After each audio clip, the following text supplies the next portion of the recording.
Morning guys and welcome back sa ating channel mga ka-passive.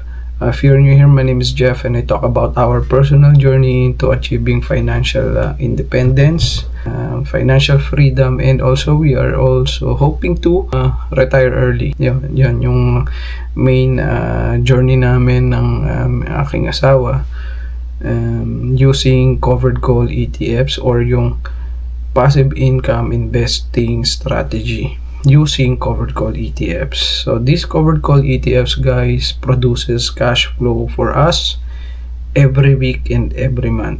So yon. But before that, reviewin muna natin, tingnan natin kung ano nangyari sa market for S&P TSX dito sa Canada. Year-to-date performance is we're down by not so much, 0.14%. For the past month, we are down by 2.41%, and for today's market, we're still live, guys. We are up by 0.90%. Okay, so for the S&P 500, for year-to-date performance, we are down by 6.82%. And for the month, we are down by 4.97%.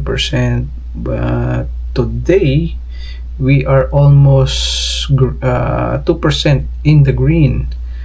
So maganda, nagbabounce ba actually couple of days ago na medyo nakaka-recover ang S&P. Next is Dow Jones. So tingnan natin, year to date, we are down by 5.79%. For the month, we are down by almost 6%, 5.88%. Today, we are up by 1.20%. Okay, let's take a look sa Bitcoin. Bitcoin year-to-date performance is we are down by 3.76% for year-to-date. For the month, we are up by almost 5%, 4.92%. For the last 24 hours, Bitcoin is down by 0.51%. Next, let's go to Nasdaq.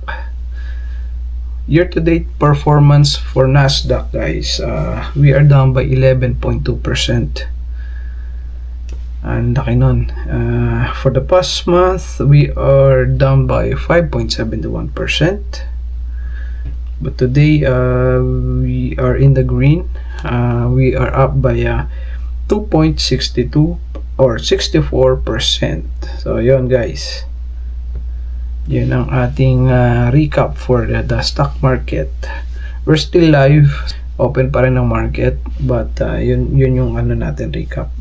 So, ano na ba nangyari for the last few days, few weeks maybe? Kung napansin nyo, medyo nakaka-recover yung market. This is basically because of the news that Trump might back down from or backtrack from imposing these tariffs sa China. Yung sobrang laki, I think it was around 100.45% on top of the earlier tariffs that he imposed sa China. And if you can remember, there was a pause, 90-day pause for everybody else except China. And dito sa Canada, the 25% tariff for steel, aluminum, and automobile or anything related to automotive production or car production is still being tariff for by I think that was 25%. So yun guys, so yun yung nangyayari ngayon, and hopefully magkaroon na ng clarity. Very unpredictable si Trump, so hindi natin alam kung he might change his mind, a day from now, or maybe 2 days from now, or maybe an hour from now, who knows. So yun yung ano, that's the basically the reason why the stock market is doing is on a downturn, kasi ayun ang stock market ng unpredictability.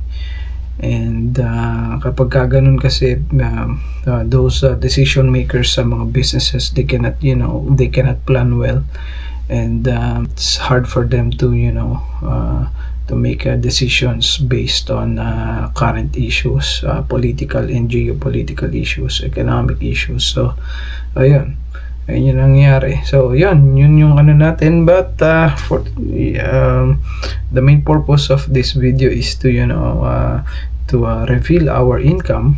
So we're gonna go and let's find out. Okay guys, for the last or the third week of April, we receive a total of $413.97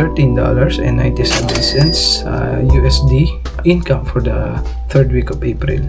Okay, this is the first time guys na na-reach natin yung $400 level, and hopefully mag-continue na to, kasi you know what, that's funny because despite the market downturn,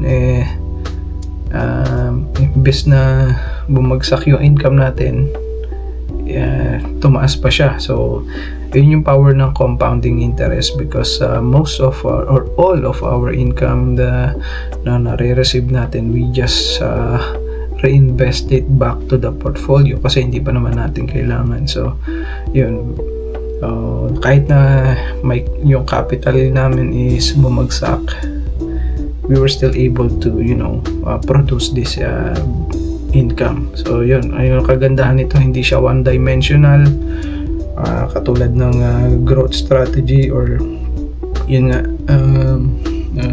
yung mga nagba-buy low sell high.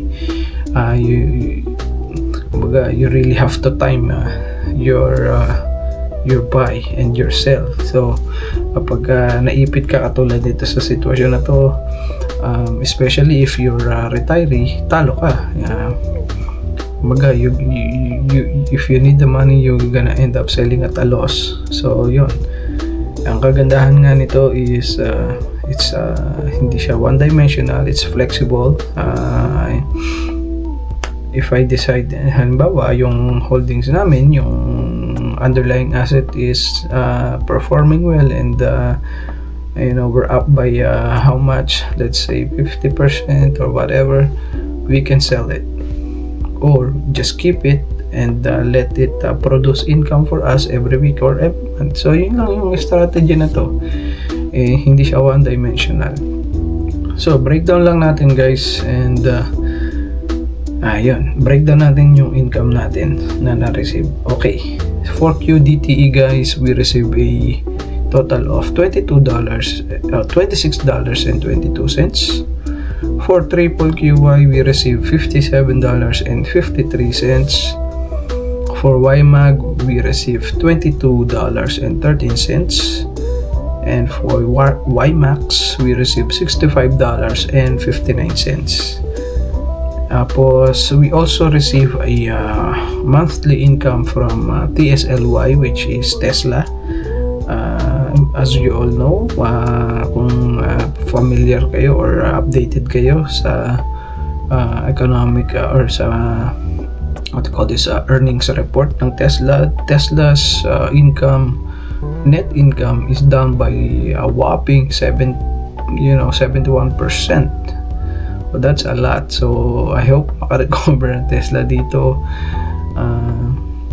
Ang na-receive natin from Tesla is $242, or TSLY is $242.50 guys. So yun, total of $413.97 USD for this week. Ayan, yeah, if you have any questions guys, let me know.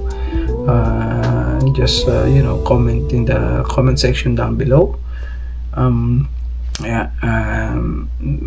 Marami akong video na if this is your first time, you can also check that out, yung mga videos ko.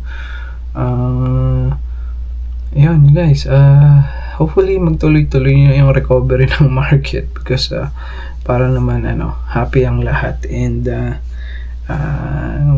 mapabilis na itong proseso natin na ma-achieve yung ating financial goal. So, yun lang guys at maraming salamat for watching. See you on the next one.